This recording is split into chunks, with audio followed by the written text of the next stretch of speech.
కౌన్సిలర్స్కి, ఇతర అందరూ ప్రజాప్రతినిధులందరికీ ఆహ్వానం.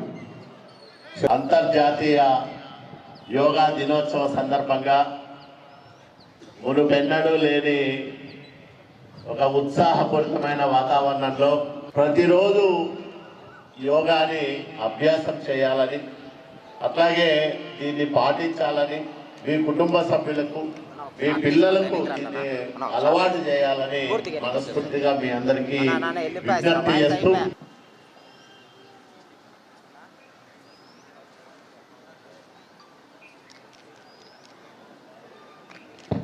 Hello. Left, right, left,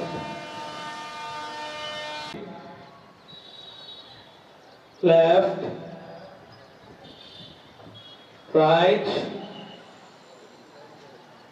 left. Next, down,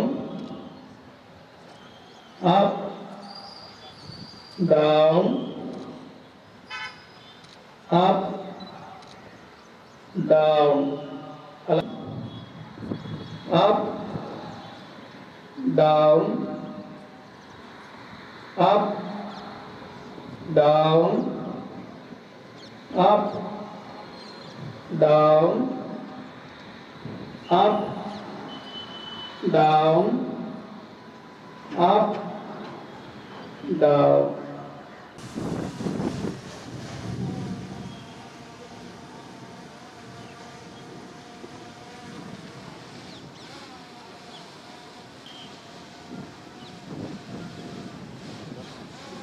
అలానే రివర్స్ డైరెక్షన్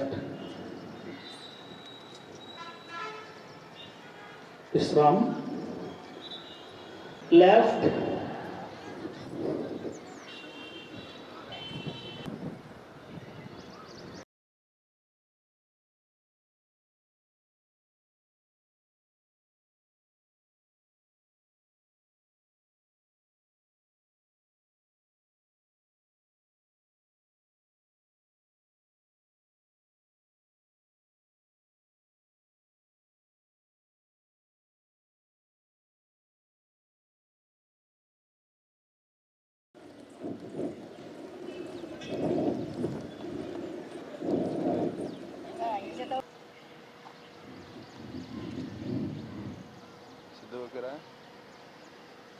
బయటికి వదలండి.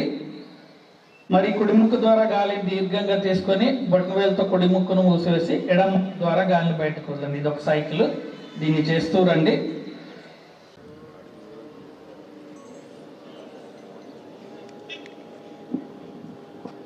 అంతరిక్షం శాంతి ఆపశాంతి.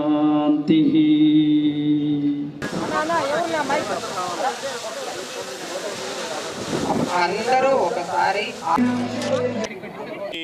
యోగాను తన దినచర్యలో భాగం చేసుకోవాలని, ప్రతిరోజు యోగా అభ్యాసం చేయడం వల్ల శారీరకంగా దృఢంగా ఉండడంతో పాటు మానసికంగా ఎంతో పరిపక్వత సాధించడానికి అవకాశం ఏర్పడుతుంది. ఒక సానుకూలమైన దృక్పథం మన ఆలోచనల్లో కలగడానికి యోగా మంచి సాధన.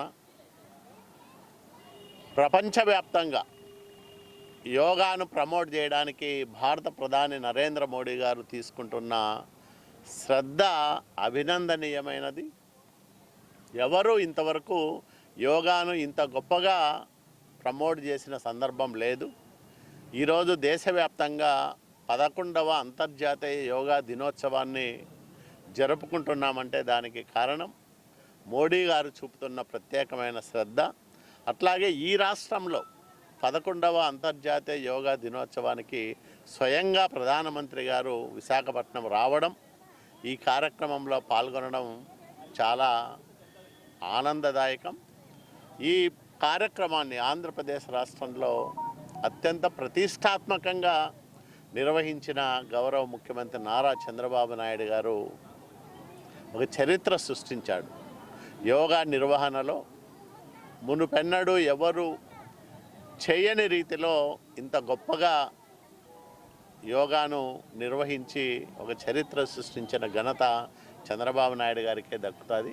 దీనికి సహకరించిన ఉప ముఖ్యమంత్రి పవన్ కళ్యాణ్ గారు, అట్లాగే నారా లోకేష్ బాబు గారు, వీళ్ళందరూ ప్రతినిత్యము ఈ ఏర్పాట్లలో నిమగ్నమై తగిన సలహాలు సూచనలు ఇస్తూ ప్రభుత్వ పరంగా అన్ని జాగ్రత్తలు తీసుకోవడంతో పాటు